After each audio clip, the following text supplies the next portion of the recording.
Erzurum'un bağları, şal kara şalvar kara yaralama.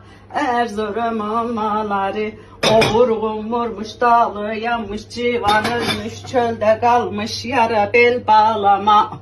Bu da eskiden bizim köyün türküsüydü. Birbirlerine halaylarda laf vururdular.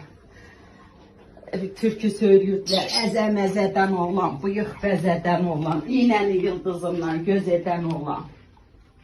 Ondan öyle. Eze bir de beledir.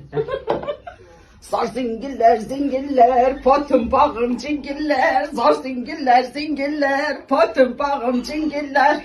Ondan sonra ezemezeden olan, bıyık bezeden olan, İğnenin yıldızından kıza göz eden olan. Vay eskiden. O kadar türkülerimiz var ki. Anne bu iş olacak.